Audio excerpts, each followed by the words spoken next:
Hello and welcome back to Supposedly Fun. This is really exciting because the Women's Prize Longlist for 2021 has been announced. I'm here to react to it.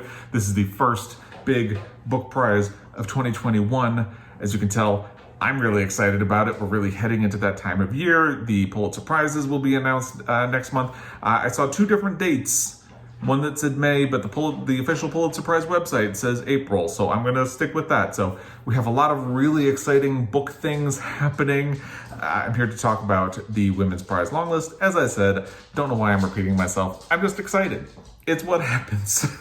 So Bernardine Evaristo is the chair for the Women's Prize for Fiction this year. I think that's really interesting. This is the first time I've really looked at a long list in terms of who the chair is, because it's the first time the chair is someone I am familiar with through social media and the fact that I've read one of their books before. So all of a sudden I feel like I'm looking at the finalists and thinking to myself, what would Bernardine Evaristo like? As if I know the answer to that. It's just kind of a funny position to be in. I'm a big fan of Girl, Woman, Other, which is Bernardine Evaristo's Booker Prize winning book. And I love that she has become such a voice in the publishing community. I think that's exciting. I think this is an interesting list. I did peek because usually what I do is like a full reaction to the plots of these books. I'm not doing that this time because basically when I do that, I have to read the premise out loud, and I want to try something a little different this time. So what I've done is I've taken little blurbs, from usually the last paragraph of a marketing blurb for a book kind of sums up everything that book is about. So I've taken those and then maybe a brief plot description, and that's kind of how we'll do it. So point being, I've already peeked at the ones that are unfamiliar to me, and I think it's a very interesting list. There are some really interesting choices, some very good choices. There are at least one, maybe two books that I was kind of like, okay. There's at least one that I couldn't tell what it was about from the marketing copy at all, but we'll get to that. We'll get into it. So I am going to pull up the list and we're going to start running through them. The first one is Luster by Raven Leilani. I own this book. I am actually currently reading this book for the BookTube Prize, so I can't say what I'm thinking of it, but I am going to read the last paragraph of the marketing copy, even for ones that I have read. Razor sharp, darkly comic, sexually charged, socially disruptive, Luster is a portrait of a young woman trying to make sense of her life in a tumultuous era. It is also a haunting, aching description of how hard it is to believe your own talent and the unexpected influences that bring us into ourselves along the way. It follows Edie, who is a young 20-something Black woman who becomes involved with a married man in an open marriage and gets involved in his family life after losing her job. Now, I had only really just started this for the BookTube Prize, and like I said, because it's for that, I can't really tell you what I was thinking of it. I feel like reaction to this has been kind of mixed over the past year, I can say that. And some people have loved it, some people have really disliked it. I think the fact that it allows a Black woman to be a sexual being with agency and explore herself, it was really interesting to me, and I think could make it a good contender to be a finalist. I am going to kind of do a shortlist prediction at the end. I don't think it's going to go well, but I'm going to kind of wildly predict. And like I said, I can't help but think about what Bernardine Evaristo would find interesting and want to put on a shortlist, and this does feel like something she would be interested in. I've completely, by the way, started ignoring the other judges on the panel in favor of the chair because I know who she is. So that is Luster by Raven Leilani. Next one is a book that I was totally unfamiliar with. It's Nothing But Blue Sky by Kathleen MacMahon. Nothing But Blue Sky is a precise and tender story of love in marriage, a gripping examination of what binds couples together and what keeps them apart. So after David's wife of 20 years dies suddenly, he begins to uncover secrets that make him question just how well he knew her and how his marriage shifted without him realizing it. That sounds really interesting. Like I said, I was completely unfamiliar with this book. It's not one that I had heard of at all, which it kind of makes it interesting to me. I love the sense of discovery that you get from a long list, and this book definitely fits that. So But because I'm not familiar with it, I feel like this is something that sounds interesting, but I would probably want to hear a little bit more about, maybe see some reviews. As people talk about the long list, I'm sure we will be getting into a lot of that, and I'll start hearing more about this book, and we'll see how that goes. I feel like that is really going to determine whether or not I want to read this book. Maybe because I'm not familiar with it, I did not, spoiler alert, it's not on my shortlist prediction. But again, as I learn more about the book, maybe that will change. The next book was also completely unfamiliar to me. It's Because of You by Dawn French. I did not know Dawn French wrote books. Totally new on me. I only know her as part of the comedy team French and Saunders. I have never actually seen that, but I have seen bits where she shows up. So I'm not actually even that familiar with her. I'm much more familiar with Jennifer Saunders, but I did not know she had written books. Now, what's really interesting is that there's no blurb for this book that I could take, but the description is really short. So let's just do that. Tick tock, tick tock, tick tock, midnight. The old millennium turns into the new. In the same hospital, two very different women give birth to two very similar daughters. Hope leaves with a beautiful baby girl. Anna leaves with empty arms. 17 years later, the gods who keep watch over broken-hearted mothers wreak mighty revenge, and the truth starts rolling, terrible and deep, toward them all. The power of mother love will be tested to its limits, perhaps beyond. Because of You is Dawn French's stunning new novel, told with her signature humor, warmth, and so much love. So I guess there is a little bit of a blurb right there at the end, but I feel like you kind of, I don't know. I don't know what this book is about, to be to be honest with you. I mean, I could tell mothers, secrets, things like that. And so there are actually two books on this that I can't really tell what they're about from the plot description. I've heard great things about Dawn French's comedy. I'm interested from her in that perspective. I think, funny people who write books is always generally a good thing. So I don't know. This doesn't feel like one that I would be interested in just on that description. Like I said, I have a hard time even telling what it's about from that. And I haven't looked any further. I haven't looked up reviews because I did want to keep at least a little bit of...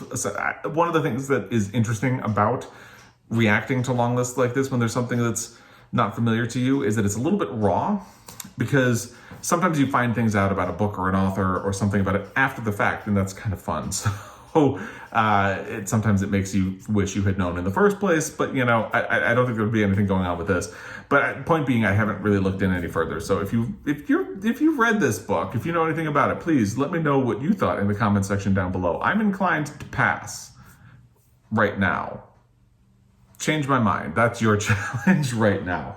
The next one is Piranesi by Susanna Clarke. For readers of Neil Gaiman's The Ocean at the End of the Lane and fans of Madeline Miller's Circe, Piranesi introduces an astonishing new world, an infinite labyrinth full of startling images and surreal beauty, haunted by the tides and the clouds.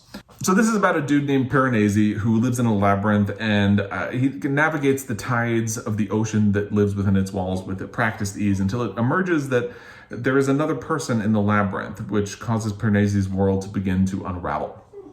I got a copy of this book because I enjoyed the Jonathan Strange and Mr. Norrell. Was that it? Yes, Jonathan Strange and Mr. Norrell. For some reason, I thought there was something else to the title that I had forgotten. Anyway, I enjoyed that book. I thought it was a little bit on the long side, but it has footnotes. It has this really detailed history. It creates this very rich, vibrant world. The characters are really interesting. So I did really enjoy that book. I'm also a huge fan of Ladies of Grace Adieu, which is a collection of short stories set within the world of Jonathan Strange and Mr. Norrell. So I was naturally curious about Susanna Clarke's next book, which is kind of a departure from that world of Jonathan Strange and Mr. Norrell.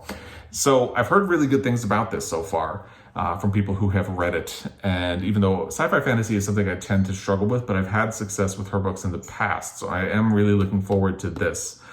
Not sure about its chances for the shortlist, but we'll get to predictions at the end. And this is definitely something that I am looking forward to based on my track record with Susanna Clarke. Next is How the One-Armed Sister Sweeps Her House by Cherie Jones. In the tradition of Zadie Smith and Marlon James, this debut novel set in Barbados from a brilliant Caribbean writer depicts four people, each desperate to escape their legacy of violence in a so-called paradise.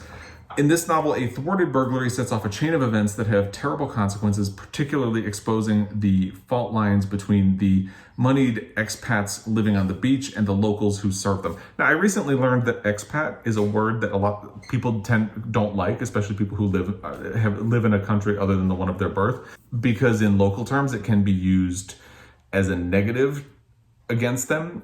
However, expat was how they were described in the description, so that's why I'm going with that. And there was an expat was also used in the description of another book, and I took it out in that case. But it's interesting. I feel like that is something that if you are not an expatriate, you don't tend to think about. It just seems like a word that describes something. But yeah, anyway, I'm going down a rabbit hole. This is something I am absolutely interested in. This was one of my most anticipated reads of 2021. If I remember, I will link that video down below so you will be able to see it. So I think this is also a really interesting topic. It will shed light on something new and interesting. It does seem like something Bernardine Evaristo will be interested in because I'm really in my head about that. So I think it has some pretty good odds in this. The next book is Summer by Ali Smith, and I am not a huge Ali Smith fan. To be honest, I feel like I keep trying and not getting very far. I read I don't even remember which one was it, Winter for the Booktube Prize last year. I had tried to read one of the other ones. I don't enjoy it. I'm sorry. I know there are a lot of people out there who really love her work. She is actually a previous winner of the Women's Prize in 2015 for How to Be Both, and that is one that I have not read. Anyway, this is a story about people on the brink of change. They're family, but they think they're strangers. So where does family begin? And what do people who think they've got nothing in common have in common? Summer. This is the final volume of Ali Smith's seasonal quartet. I know a lot of people have really loved it, so it feels like this definitely has a good shot at making some headway in the competition, maybe making the shortlist. We'll get to my prediction at the end of the video. Like I said, I don't respond to Ali Smith. For whatever it's worth, it's me. I'm sorry. The next one is one that I'm really excited about. Burnt Sugar by Avni Doshi. If you follow along, you know that this was one of my favorite reads of last year. So let's do the blurb. This is a love story and a story about betrayal, but not between lovers, between mother and daughter. Sharp as a blade and laced with caustic wit, Burnt Sugar unpacks the slippery, choking cord of memory and myth that binds two women together, making and unmaking them endlessly. So the premise of this book is that daughter Antara spent her childhood at the mercy of her mother Tara. And yes, their names are deliberately opposed to each other. So Tara had this kind of wild life, dragged her daughter around with her. They spent some time in an ashram. She lived as a beggar on a street briefly. She had this wild relationship with an artist, and Antara was dragged along throughout it. Now, as an adult, Antara is beginning to suspect that her mother is showing signs of dementia, and she is finding herself in the position of caring for a mother that she feels has never cared for her. This book is poison. This book is beautiful. I love this book. Based on my experience of the shortlist and the titles that I have read and have not read, would be my pick for the win right now. Next is Exciting Times by Nishi Dolan. This is another one that I had heard of, but have not read. So politically alert, heartbreakingly raw, and dryly funny, Exciting Times is thrillingly attuned to the great freedoms and greater uncertainties of modern love. In stylish, uncluttered prose, Nishi Dolan dissects the personal and financial transactions that make up a life and announces herself as a singular new voice. So the premise is Ava moves from Dublin to Hong Kong and has trouble settling in. Eventually, she meets a British banker named Julian who moves her into his apartment and introduces her to a new life. But Edith finds herself at a crossroads where she must choose between her easy life with Julian and an unknown future with a striking lawyer named Edith, who was born in Hong Kong. And that sounds interesting. I think that sounds like something I might be interested in reading. I haven't seen a whole lot about that book. I know it was, I've seen it pop up, the cover of it, several times. I just haven't really heard much about it.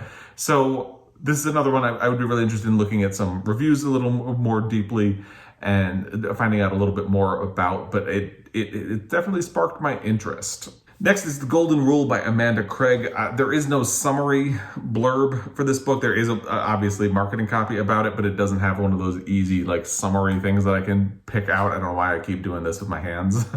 I'm still excited. Let's go with that. So the premise is that this is a spin on Strangers on a Train. Hannah has been abandoned by her husband and left as a poor single mother. She meets Ginny on a train and they agree to murder each other's husband. But when Hannah meets Ginny's husband, she begins to wonder who's telling the truth and who the real victim is. I mean, that sounds really fascinating to me. I have never read Strangers on a Train. I've never seen the movie, but obviously it is something that kind of comes up a fair amount and it has made a big impact on pop culture, which you can see by the fact that a book is made and kind of inspired by it now. It sounds like a really interesting premise. I wonder if this is kind of like a genre pick that makes the long list, but is doomed not to make the short list. That seems to be a thing that kind of happens. So I don't know. Like I said, my predictions will be at the end, but spoiler alert, although I am interested in reading this book, I don't know if it will find a spot in the short list. The next one is also something I'm really excited about, Transcendent Kingdom by Gyasi. I read this last year. It was another one of my favorite books from last year. Burnt Sugar edged it out in my top books. By the way, I'll link my favorite books of 2020 down below if I remember. This and one of the other ones will be on it. So Transcendent Kingdom is a deeply moving portrait of a family of Ghanaian immigrants ravaged by depression and addiction and grief. A novel about faith, science, religion, love. Exquisitely written, emotionally searing, this is an exceptionally powerful follow-up to Gyasi's phenomenal debut, which was Homegoing, and that was a fantastic, fantastic book. So this follows Gifty, a graduate student at Stanford who has been trying to move away from her past. Her father who abandoned them to return to Ghana, her brother who was lost to opioid addiction, and her mother who has been incapacitated by grief. But when her mother has another episode of grief and is kind of paralyzed by it, Gifty has to take her in and is forced to reconcile her relationships to science and religion, past and present, love and anger and more. I think it's a really beautiful book. I loved a lot of what it does. I think Gyasi is a fantastic writer. I think this could be a contender for the Pulitzer Prize, but I'll be doing my predictions for that later. So I really enjoyed this book. I'm very happy to see it here on this list, and I hope all the best for it. Next is a very interesting book. It's Detransition Baby by Torrey Peters. I've heard about this book a lot. It was just released in both the US and the UK in January, and I've kind of been going back and forth about whether or not it's something that I want to read. And I feel like the more I hear about it, the more I feel like it's something that I do want to give a try. Let's do the little summary blurb for this one. This provocative debut is about what happens at the emotional, messy, vulnerable corners of womanhood that platitudes and good intentions can't reach. Torrey Peters brilliantly and fearlessly navigates the most dangerous taboos around gender, sex, and relationships, gifting us a thrillingly original, witty, and deeply moving novel. So here's the premise. Reese is in a loving relationship with Amy. I believe they are both transgender. I could be wrong about that. Amy definitely is transgender because Amy decides to detransition and go back to Ames and live as a man, thinking it might make life easier, even though it comes at the loss of Reese and Amy/Ames's relationship. Ames gets his boss, Katrina, pregnant and wonders if the three of them can form an unconventional family to raise the baby together. I've heard some really good feedback about this. I haven't heard a whole lot of negative. It sounds like it's a very topical novel. I have heard that it talks about gender and sort of gender politics and ideas related to that a lot, so that some people have read it and thought it seems almost like a treatise more than a novel, but I feel like most people seem to think that it balances out on the side of just being a really interesting novel with a lot of ideas in it. I'm interested to try it. Obviously, I have not right now. I do not have a copy of it, but it's definitely on my radar. This seems like something Bernardine Evaristo would be interested in. She did have a transgender character in Girl, Woman, Other. It'll be interesting to see what happens with this book on this list. We'll get to my predictions at the end once again. So next we get to this is the other one from my best reads of 2020, The Vanishing Half by Brit, Bennett. Let's do the marketing copy real quick. Looking well beyond issues of race, The Vanishing Half considers the lasting influence of the past as it shapes a person's decisions, desires, and expectations, and explores some of the multiple reasons and realms in which people sometimes feel pulled to live as something other than their origins. This is the story of two sisters, twin sisters, who take very different paths in life. One of them chooses to live as a white person and sort of pass in society to make her life easier.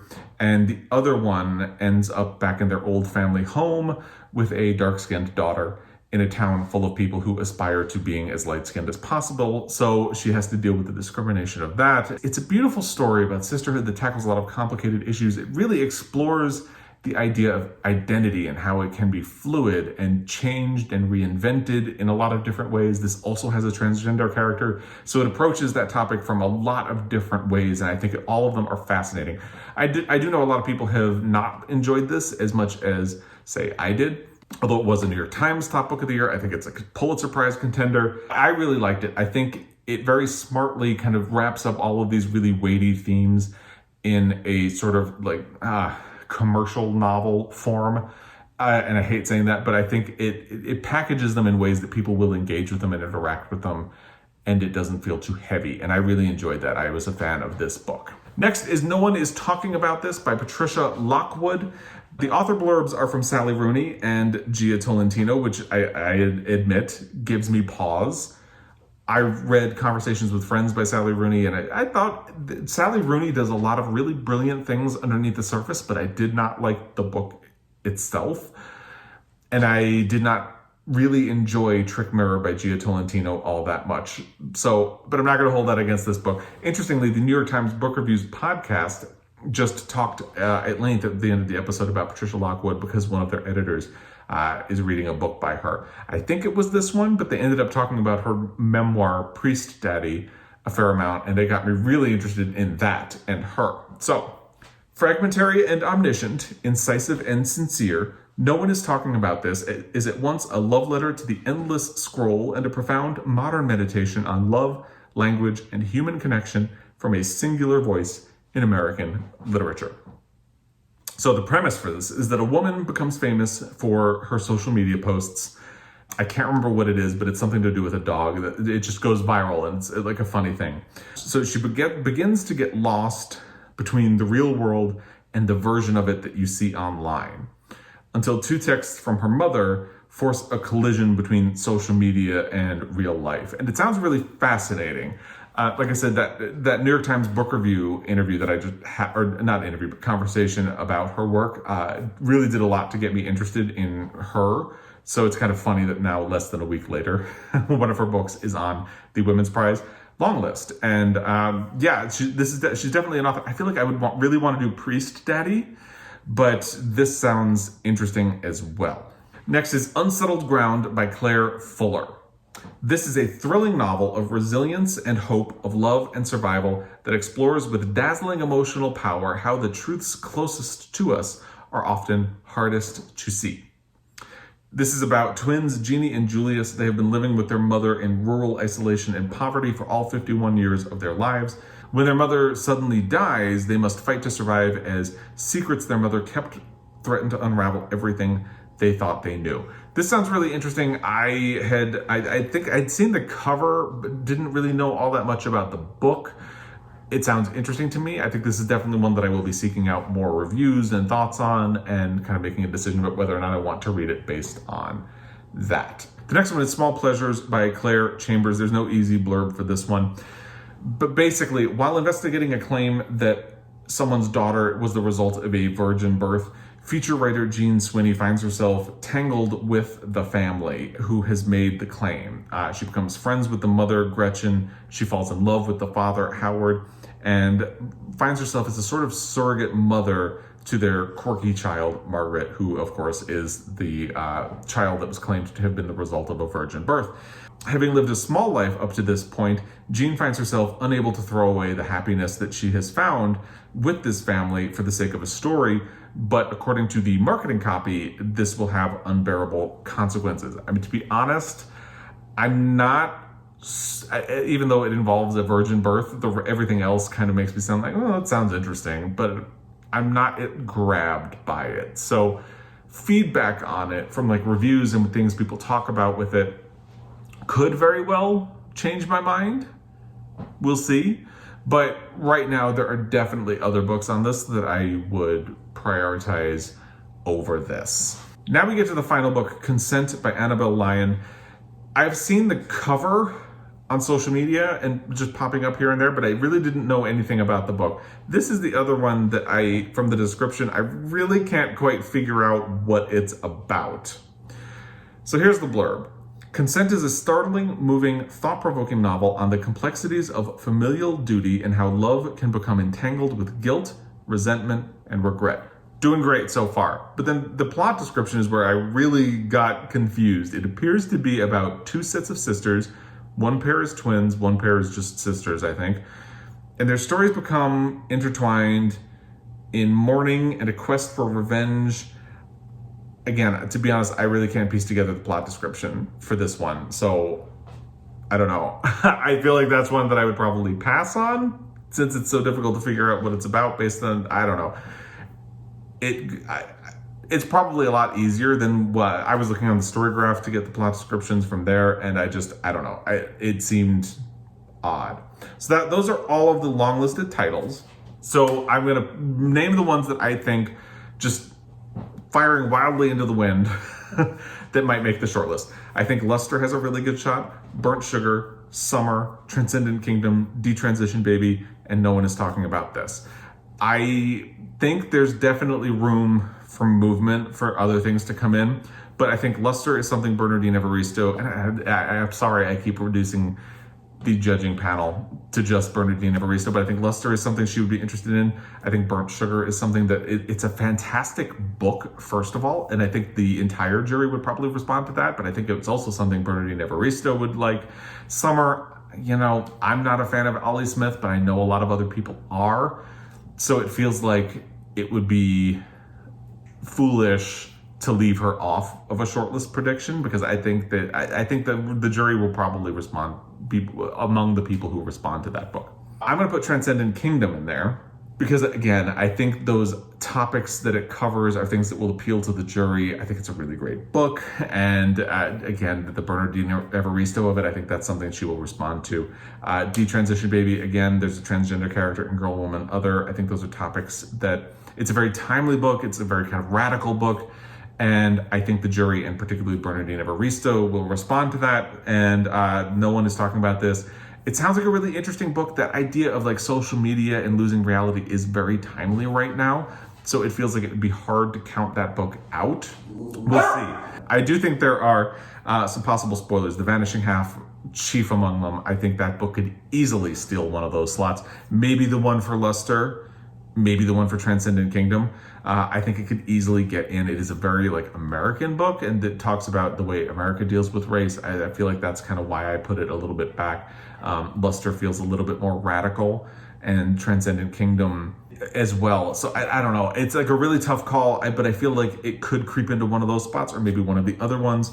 Unsettled Ground sounds like it could get in there. Exciting Times, and How the One-Armed Sister Sweeps Her House. Those could be spoilers, but I'm going to go with Luster, Burnt Sugar, Summer, Transcendent Kingdom, Detransition Baby, and No One Is Talking About This. And I'm going to try to wrap this up before Jamie loses her mind completely. So that's the long list. That's kind of my quick take impressions of them. That's my very wild prediction for what the shortlist might look like. I would love to hear what you think of this shortlist. If you love them, you hate them, what you think should be on the list, what you think should be left off of the list, all of it. Give me all of it. Put it in the comment section down below. I'm really happy that we're getting into some really big book awards that we can talk about. It's always really exciting. And thank you for your time, especially if you made it to this point, despite the dog barking and the fact that I've had to cobble this video together from 4 or 5, I've lost track, different takes of this because I keep getting phone calls from work. I'm just so excited that I really wanted to, hopefully it all pieces together nicely. I feel like I got a little distracted as it went on because of that angle, but it is what it is. Again, thank you for your time. Thank you for your patience and hanging in there with me. And I will be back. Until next time, happy reading.